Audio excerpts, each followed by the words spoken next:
Saya dan orang tua tinggal terpisah dan adik perempuan mau menikah. Bapak saya meminjam uang di bank konvensional untuk resepsi pernikahan adik saya. Saya sudah menasihatinya berkali-kali. Pertanyaannya, ketika resepsi nikah nanti, apakah boleh makan makanan yang berasal dari uang riba?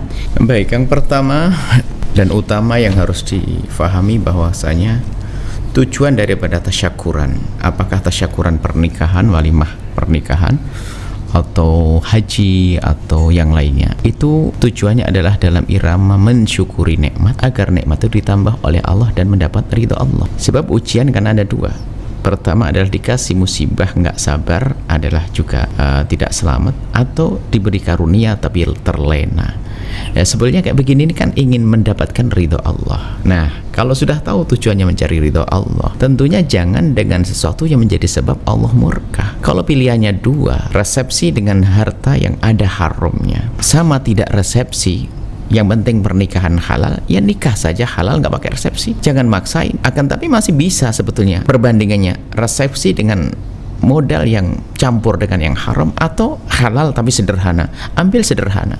Bukankah kita cari ada ridho Allah? Biasanya kalau sudah ada tanda orang mengadakan acara syukuran kan dilihat orang kebiar, kemudian kok kemasukan sesuatu yang haram lalu dia tidak peduli, maka sesungguhnya biasanya adalah untuk dipandang orang bahwasanya dia adalah orang yang cukup layak, meriah yang dipaksakan. Sehingga kalau itu pengantin hasil ngutang, apalagi ngutang riba, maka pernikahan itu adalah kebiar sesaat. Setelah itu mestinya bulan madu jadi bulan garam, istilahnya begitu. Akhirnya harus mikir utang.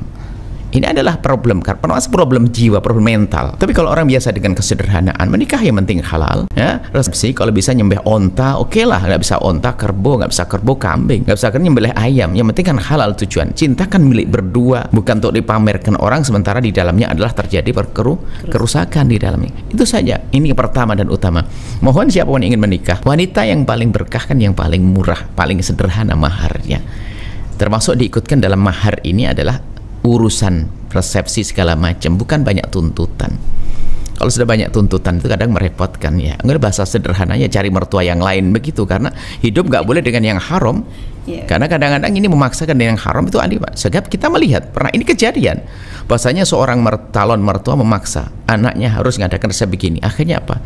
Sang calon laki-laki ini harus menjual salah satu yang satu-satunya ia miliki. Dan itu untuk mencari uang, motornya harus dijual untuk resepsi. Setelah resepsi gimana dia kerja? Bingung dia. Sehingga tambah tidak karuan hidupnya karena motornya sudah tidak ada. Sementara yang bekerja adalah apa? Motornya itu. Masya Allah. Kayak gini-gini. Makanya hidup kalau gaya memaksa itu berarti bukan karena ingin dipandang Allah, tapi karena ingin dipandang manusia. Kalau sudah hidupnya orang ingin dipandang manusia, nggak akan puas. Karena selalu ingin dilihat, wah, punya ini, tersiksa di hidupnya hanya untuk disanjung oleh manusia. Baik. Ini adalah bahan renungan. Kemudian bagaimana menyikapi kita kalau ternyata ada satu orang hartanya dari misalnya kayak tadi pinjam dari konvensional. Tentunya konvensional adalah harus kembalikan dengan cara tambahan, ada ribanya. Maka sesungguhnya kalau bertobat dari riba itu kan cukup mengembalikan pokoknya saja, tambahannya tidak. Itu sudah cukup dianggap sebagai cukup riba. Artinya di dalam peminjaman semacam itu ada halalnya, ada haramnya. Artinya telah bercampur antara halal dan haram. Halalnya adalah pinjaman 1 juta dikembalikan 1 juta. Haramnya adalah kemudian karena ini sudah digabungkan menjadi rusak semua, sehingga ulama mengatakan hal-hal semacam ini adalah kayak dipukul rata, salah semuanya. Karena satu paket. Berarti dalam hal ini dosanya seorang yang meminjam ini dengan riba ini adalah dosanya bermacam-macam, diantaranya menolong orang di dalam memakan riba, kan begitu ya. Kemudian juga ya kekurangan ajaran kepada Allah, sesuatu yang dilarang kok masih dilanggar. Dan yang harus difahami bahwa dalam urusan riba bukan harus selalu dirugikan. Yang jelas itu melanggar Allah Subhanahu wa taala. Nah, adapun ya makanan yang disajikan oleh orang yang masih berurusan dengan riba, tapi kok masih ada campuran harta selain dari dunia riba, ini mungkin catatan di sini. Maka jatuhnya makanan di situ adalah subhat, tidak bisa dikatakan haram mutlak karena memang ada halalnya, dan juga tidak bisa kita katakan halal mutlak karena ada haramnya. Maka kalau memang tidak menyakiti hatinya, Anda menghindar. Tapi kalau menjaga hatinya, Anda makan. Pun yang Anda makan bukan bagian ribanya. Jadi menjaga perasaan orang beriman juga penting juga.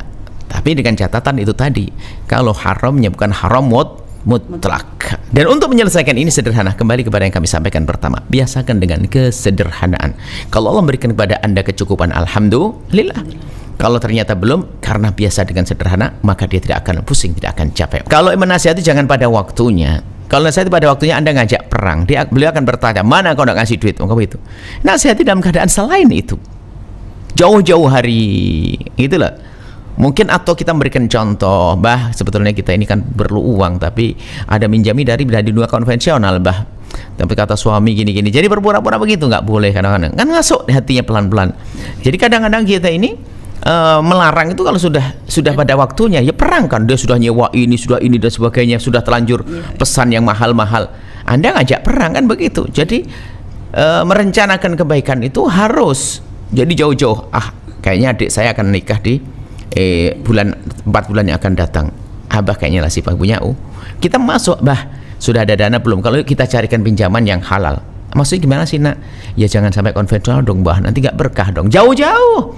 Jadi nanti abahnya, karena sudah ada rambu-rambunya, kalau cari pinjaman pasti yang bukan ada ribanya. Tapi kita ndak pernah ikut-ikut, maunya cerewet tok. Ya ini minta dilempar piring begitu menurut kan kita perlu akhlak dan adab.